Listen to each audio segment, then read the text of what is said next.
Undo the cables, Jimmy.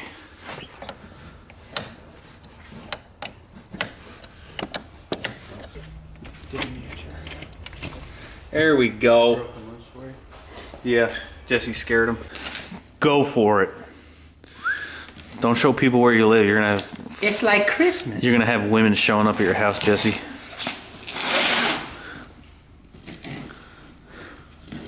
Dude, you gotta get the moccasins in there.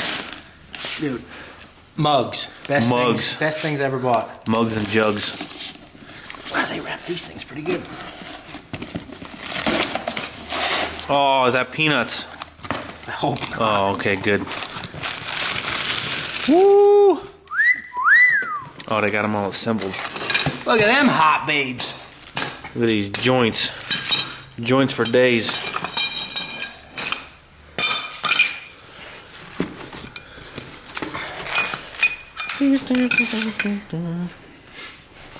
All right. So can you guess what we're doing in this video?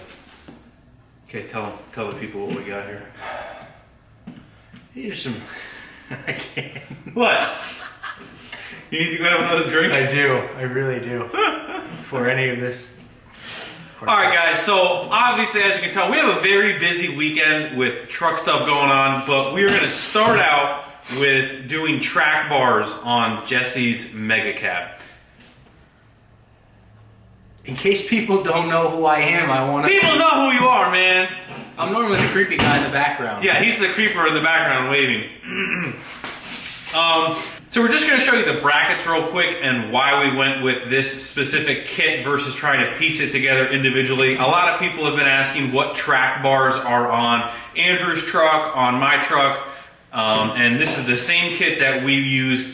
All of the brackets and everything is actually right from DNR Customs. They actually put this kit together. It's all pretty much, you can order it any way you want, but we order it with the brackets, the joints, pretty much everything minus the tubing. We just get the tubing separately here as opposed to getting it from him already welded. That way we can also put the track bars exactly where we want on different wheel bases. And so on. And so on and so on. So, why do we like these, man?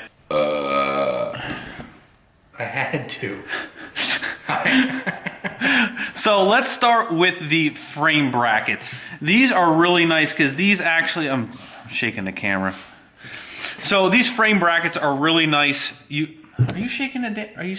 What are you doing, man? You shaking. I'm not shaking it, man.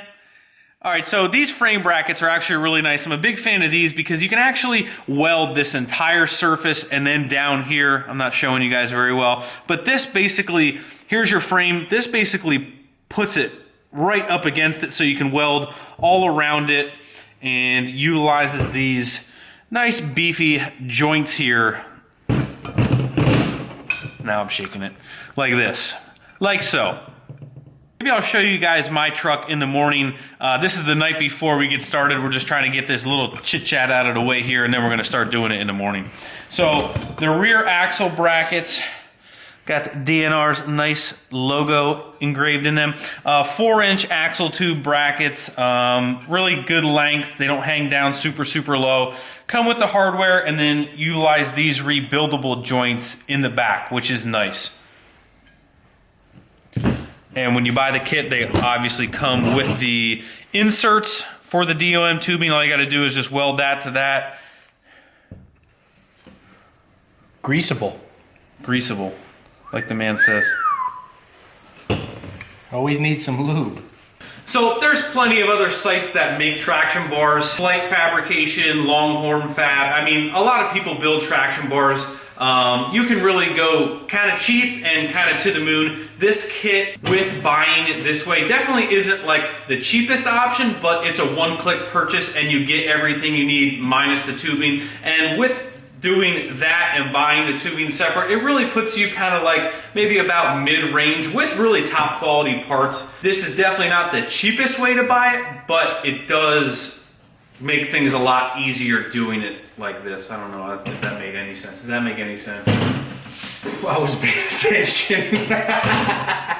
Fucking dingling over here is not paying a damn attention, man. I was thinking about what I was gonna say. What were you gonna say? I don't know. You didn't get that far. No, I didn't get that far. Jeez Louise. What else do I want to say? This kit utilizes 2-inch DOM tubing, 1.5 inch inside diameter quarter wall, which really gives it a nice beefy look. And I think that's pretty much it. A lot of you guys have been asking for this video, so this is pretty much it. If you want to know anything else, we're going to dunk it in the morning, right? Leave it in the comment sections. This kid's worried about what he's going to eat for breakfast. Why else do we like this kit? Got to me quick. 2 days. 2 days from Michigan. Yeah, ordered it. Got out here to Jersey in 2 days. Don't say people are going to make fun of you, man. Wait, people know we live in Jersey. New Jersey, not Jersey. My apologies, channel. New Jersey. Is that better? They're going to think you're a fist-pumping MFer. It's got to my whole life, so. Nothing new. All right, we'll see you in the morning. So because we've done this on Andrew's truck, we know we're going to put this bracket pretty much centered right with this hole right here. I mean, every frame's a little different, especially like mega cab, regular cab. You don't want to make the bars too short, so these bars are roughly about 4.5 long. A little bit on the short side, I guess you could say, but we kind of like the look a little bit shorter. So we're going to start grinding those brackets so they can get welded on, and then do the rear axle. The rear axle is pretty self-explanatory. All you're really doing is just basically, you know, taking the line of the frame, going down to the rear axle, pretty much right in between. Right now we are going to prep this surface right here for those side brackets, and I'll show you that once we're done.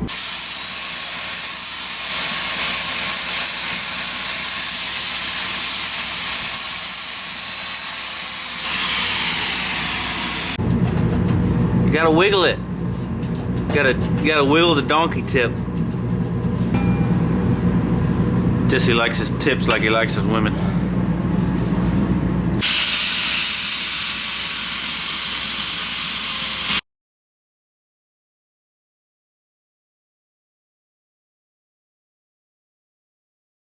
How do you guarantee your work?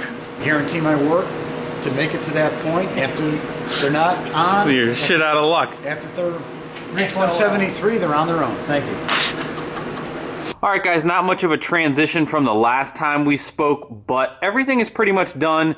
You guys really know the gist of it. Pretty much clean up the surface really well, grind it down to bare metal, you know, put it on here. Everything's fully welded. Another reason that I like these brackets as well is you can see they sit flat on the bottom here, and then really you can weld this entire surface all the way around, as opposed to, like, say, the bracket that would not have this top piece. You're really just welding along the seam here and the seam on the other side. I like the fact on these you can pretty much weld, you know, this entire stuff. Maybe overkill probably, but, you know, definitely is not going anywhere, that's for sure. Just a quick shot of the back. You can see the DNR logo, and then you just weld pretty much the same all the way around the front, on the top. You can see it doesn't really hang much lower than the pumpkin. And also you can see that these might work for a second gen as well, because they do have holes where you might be able to bolt them through.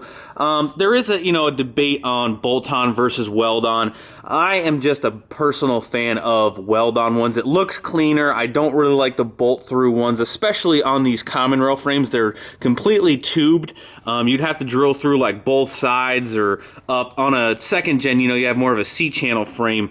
On these, I really prefer to weld everything. Just cleaner, stronger in my opinion. Maybe not, but that's what I prefer to do. So now really all that's left is pretty much waiting for the DOM tubing to come in, and just welding the tube to these inserts and then putting them on. This is usually the order of how I do everything too. I put the brackets where I want them, and then I make the tube to match where the brackets are. So the last thing I just want to hit on real quick, and it's a question I get all the time because I have CalTrack traction bars on my 05 versus these normal, I would say, you know, DOM traction bars that you see more commonly. Those Caltracs are actually geared a little bit more towards drag racing than they are like street use. So whenever we're doing a set of traction bars that's not really going to see the track a whole lot, I always prefer to do these. The little bit longer length helps a little bit, and also the Caltracs are actually tied into your leaf springs. I'll show you on my 05 maybe when we get home here in a little bit, but they actually, yeah, I'll do that. I'll show you guys here in 2 seconds. All right, so here's the front bracket of the Caltrac. You can see they make you replace the bushing in the front of the leaf spring with a solid bushing, and then on the back side here they have a pin that rests on this that really ties into everything, so when your axle starts to rotate, you know, it's really counteracting on the top of the leaf spring here. So that's why I'm saying it's geared a little bit more towards drag racing. They have you preload this a little bit differently, so they can get a little noisy with this movement a little bit on the street. So like I mentioned, that's why I don't really recommend someone that's not really doing a whole lot of drag racing. You're better off really going with more towards the setup that I just showed you. I will show you guys the DOM tubing when we get it. I'll show you that pretty much and the preload on that. But big shout out to my dad. Obviously, I did not do the welding. I do know how to weld somewhat, but not nearly as good as him. And a lot of these welds are like vertical and hard angles and stuff like that. So we just had him do a little father-son bonding time with Jesse over here. So, alrighty guys, I'm not even sure where we left off last.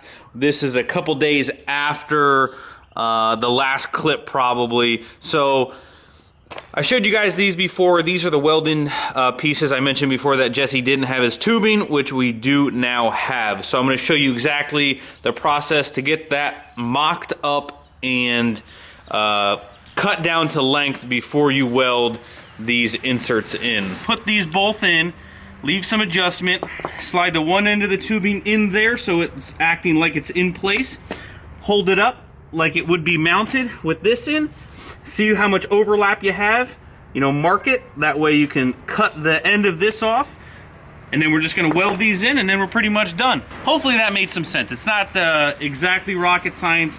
So we actually did that last night on Jesse's truck. I would have recorded everything, but it was just extremely dark outside. We were using lights and stuff like that. So hopefully that helps you out. So we are just going to cut where we marked last night, get those shortened up, and then weld in the inserts. And then after that, pretty much ready to go.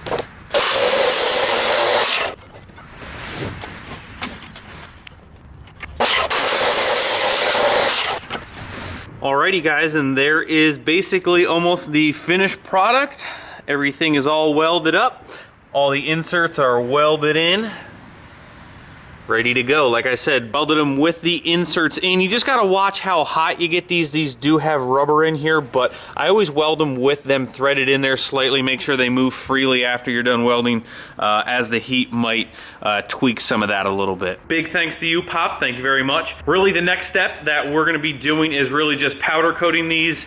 That's getting dropped off this weekend, and then we're gonna throw them on Jesse's truck. As far as preload goes, I don't really get too crazy with preload. You know, I do tighten them just a little bit just to put some tension on that, but I don't really go crazy cranking the axle and putting a whole lot of preload on them. If the truck still hops during like a burnout or something like that, I might throw a little bit more in there, but really depends on the truck and how long the bars are, things like that. So each truck might be a little different, but to start with, I really don't go crazy with the preload. So as always guys, thank you for watching. I will talk to you soon. A lot more stuff coming up, a lot more videos coming up, so make sure you stay tuned, make sure you're subscribed, liking the videos. Thank you guys. We'll see you soon.